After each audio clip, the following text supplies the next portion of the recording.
There's quite a murmur moving through the worlds of longevity, recovery, anti aging, and modern wellness. A word spoken in hushed tones inside private clinics, mentioned on podcasts, passed around the gym in conversations, and whispered through TikTok reels, as well as biohacking forums. It's called peptides. But this story didn't begin on social media. The roots go back more than a century.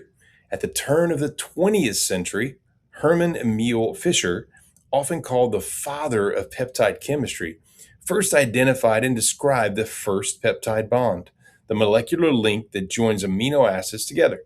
From there, the science moved into medicine. Insulin, discovered in 1921, became one of the first life-changing peptide-based therapies. For decades, peptides remained mostly within hospitals, laboratories, and pharmaceutical research. Then something changed.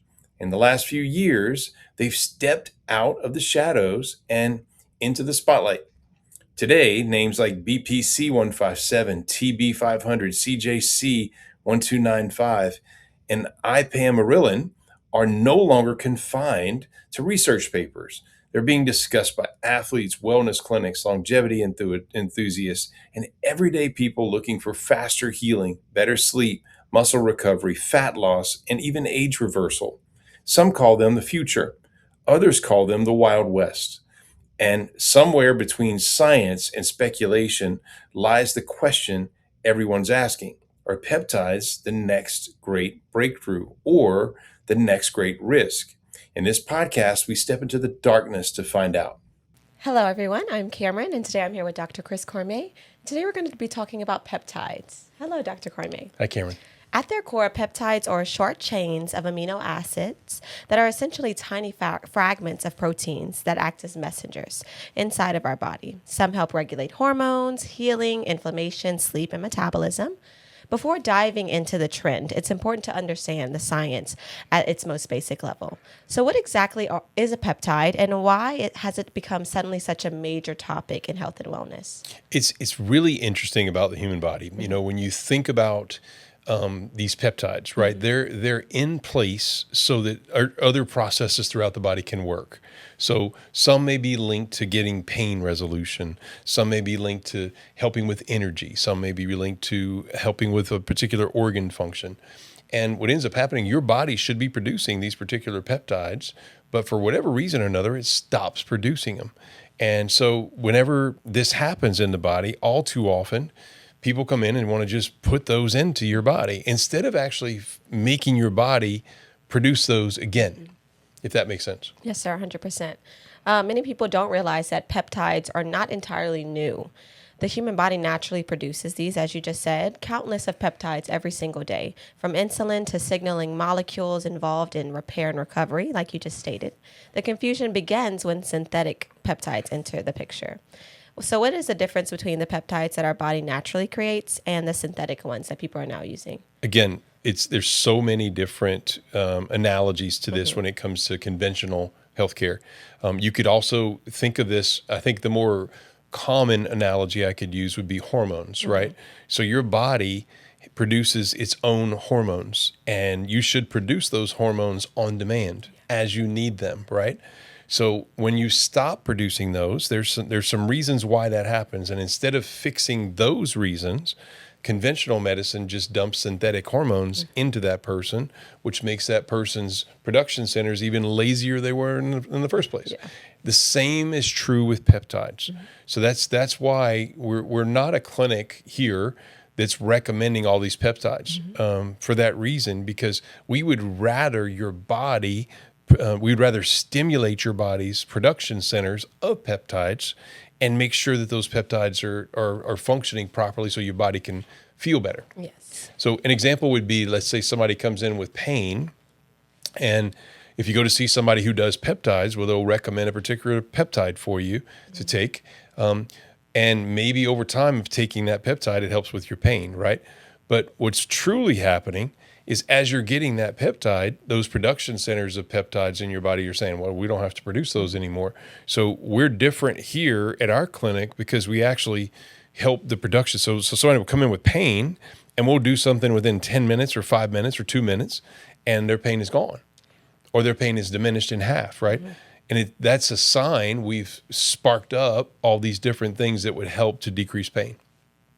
Many people first hear about peptides through promises of faster healing and injury recovery. Are peptides genuinely useful for tissue repair, muscle recovery, and inflammation? Your body, again, it uses peptides all Yeah. the time for these things internally.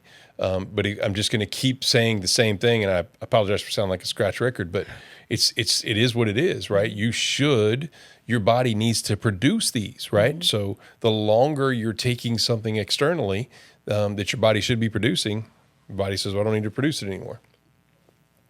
A lot of modern wellness trends spread faster than the evidence behind them. Which peptide therapies are well established medically and which are still experimental? So obviously insulin's probably the greatest one that's out there. And the way they're actually, insulin's a peptide, right? It's been around. It's probably the first peptide that was really discovered. And so instead of actually working on the production centers for insulin, which would be your pancreas, right? And making sure that your insulin is good insulin and healthy insulin, and your body's producing it like it should, they just give you insulin.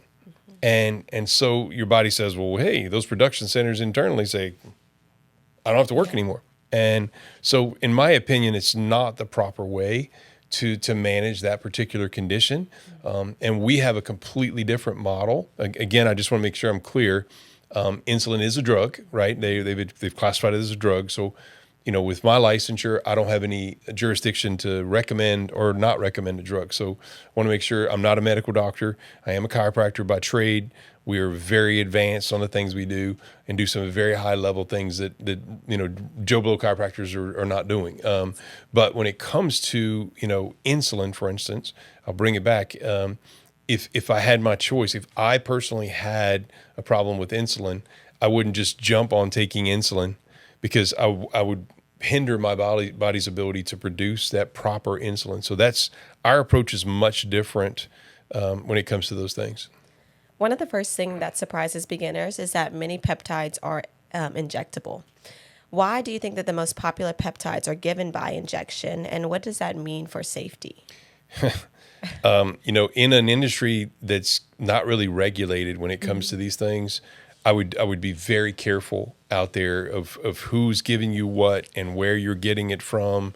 And if sometimes it says it's a good source, it may not be. And then when you go to injecting these things, I mean, that's immediate going into your body. So what if they put fillers in these things that you're unaware of? What if they're not what they say they are, and somebody's greedy on the other side? There's so many things to not trust. But in general, the concept of it, is I want people to hear over and over in this podcast that we want your body producing its own peptides. For people suffering with chronic pain, slow recovery, peptides can sound like a hope in a vial. For someone with long-term injuries and inflammations, would you recommend them to explore peptides? So I'll give you an example. We have a really bad case that came to see us. And we see a lot of these where historically we don't recommend peptides in our clinic. We just don't. I don't have a necessity to. But on occasion, we'll see somebody with tremendous problems where it's a bad surgery. They cut wrong things. They came out wrong. They've been on meds for a while, all those types of things. And I've seen one case in particular where them going out on their own, getting a peptide and it helping them a little bit. So again, I'm not saying that this, and another thing I want to be clear of is, when people are taking these things, let's say it's a good source of a peptide. Well, you may very well get relief when you take it, right? But I'm not concerned about the short term so much. I'm concerned about the long term. So, when that peptide's, you're taking it externally, getting it in your system, all those natural production centers that weren't working in the first place just take a break. They're like, yep, we're on strike. We don't have to work anymore, or we just retire, right? We really just going to bow out and be done. And so the longer people do these things, the worse potential side effects are there. A good analogy is insulin. Like once somebody's been on it for, X amount of time, chances are they got you. I mean, you're going to be on it for the rest of your life. Influencer culture has played a huge role in the peptide popularity.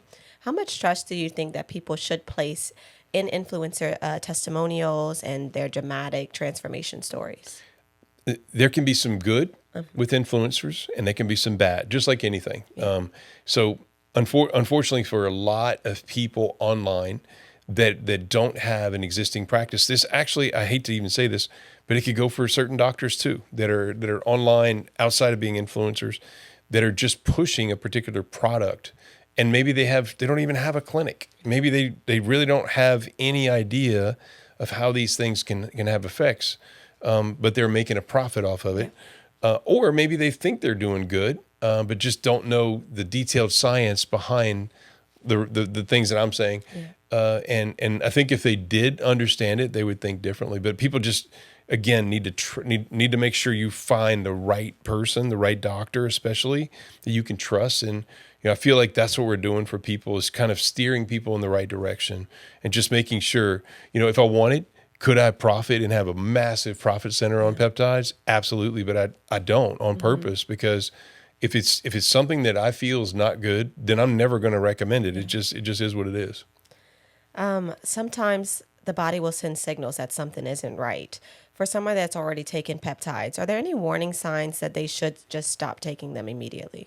So again, they haven't been around very long in the capacity they are right now. So you can imagine the longer term people are on these types of things, then the more dependency is getting created, and the more dosage is going to happen. So maybe you start out with a small amount that gets you an effect. Oh my goodness, I don't have pain. And then, it fast forward a little bit of time, you're going to need more, you're going to need more, you're going to need more, because remember, those production centers are like, hey, I'm retiring, right? I'm done within your body. So you have to be very careful, not only of the quality of what you're taking, but also potentially of using them and causing so many long-term side effects that your body may not recover from unless you come to see somebody like us.